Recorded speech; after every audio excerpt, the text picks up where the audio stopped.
Bienvenue dans votre espace d'études Biogéomène 107. Aujourd'hui, nous allons faire une vidéo sur la reproduction.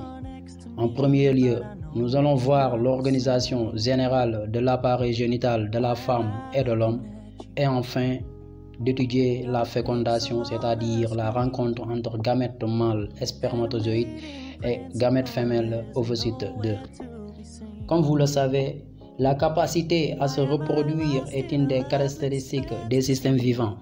Pour cela, il existe deux stratégies qui consistent soit à peupler rapidement un milieu avec des individus tous identiques, soit à créer des individus en plus petite quantité mais tous différents les uns des autres. Le premier cas est assuré par la mitose et le deuxième par la reproduction sexuelle que nous allons étudier ici en prenant comme exemple l'espèce humaine. L'organisation générale de l'appareil génital de l'homme et de la femme. D'abord l'appareil génital de la femme qui est formé de deux gonades, les ovaires dans lesquels se forment les cellules sexuelles ou gamètes, mais aussi il est formé de conduits génitaux dans lesquels se déplacent ces gamètes, trompe, l'oviducte, l'utérus et vagin. L'utérus est aussi l'organe dans lequel s'implante l'embryon. Le vagin intervient lors de l'accouplement. L'orifice génital débouche dans la vulve, fermé par les lèvres. C'est à ce niveau que débouche également le conduit urinaire. Le clitoris, considéré comme un pénis embryonnaire, se trouve sur la face antérieure de la vulve, voire schéma. L'appareil génital de l'homme comprend aussi des gonades, qu'on appelle les tescules, qui forment les gamètes mâles ou spermatozoïdes. Les tescules sont coiffés par l'épididyme qui se prononce par les conduits génitaux, les spermioductes et l'urètre. La prostate et les vésicules séminales sont des glandes qui sont à l'origine des spermes et qui permettent la maturation des spermatozoïdes. Le pénis est un organe d'accouplement qui permet de déposer directement les gamètes mâles. À la suite d'un accouplement, les gamètes mâles et femelles peuvent se rencontrer et même fusionner leur noyau. C'est la fécondation. Celle-ci comprend plusieurs étapes. Cependant, certains facteurs peuvent empêcher la rencontre de ces gamètes, ce qui peut constituer une entrave à la fécondation. Comment se déroule la fécondation? La fécondation, par définition, est l'ensemble des phénomènes aboutissant à l'union du gamète mâle et du gamète femelle. Elle comporte plusieurs étapes qu'on peut ainsi résumer.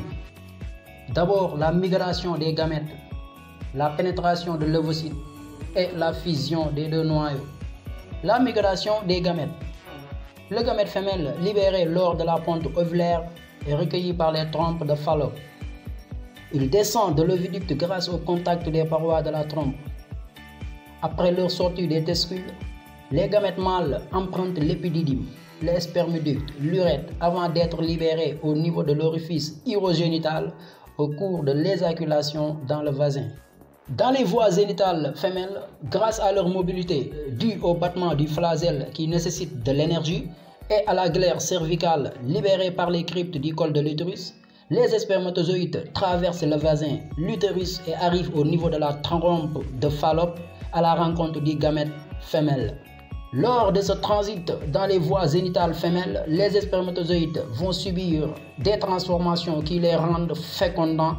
C'est ce qu'on appelle la capacitation. Après la migration, la rencontre.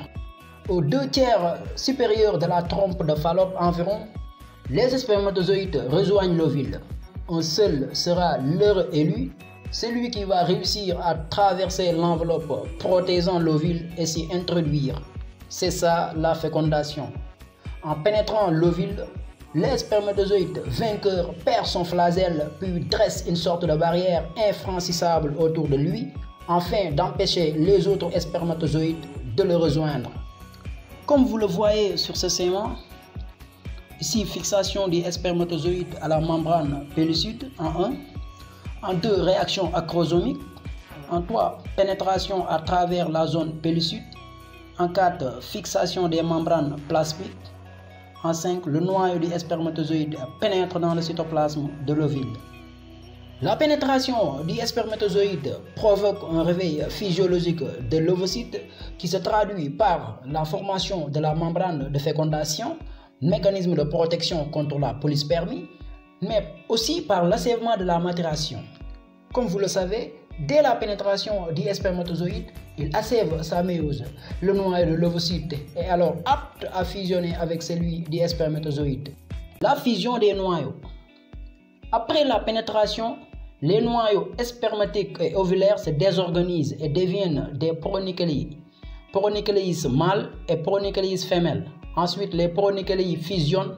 C'est ce qu'on appelle la karyogamie ou amphimexie. Alors, on obtient une cellule à 2 N chromosomes, cellule œuf ou zygote. Les entraves liées aux appareils génitaux. Chez le mâle, une cryptorchidie, une obturation des canaux déférents ou une impuissance empêche la fécondation. Chez la femme, des trompes débouchées ou des malformations congénitales s'opposant à la montée des spermatozoïdes ou à la descente de l'ovocyte 2. La rencontre alors devient impossible.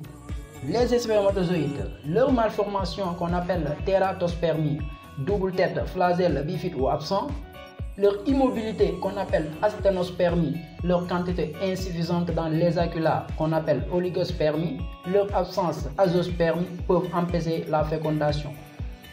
Toute atteinte sérieuse de l'organisme peut empêcher aussi la fécondation.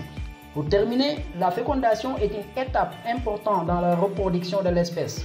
En effet, elle permet de maintenir la garniture chromosomique de l'espèce malgré les problèmes liés à la fécondation. L'évolution de la science est telle que certains d'entre eux sont résolus. Voilà, c'était tout pour aujourd'hui. Continuez à vous abonner.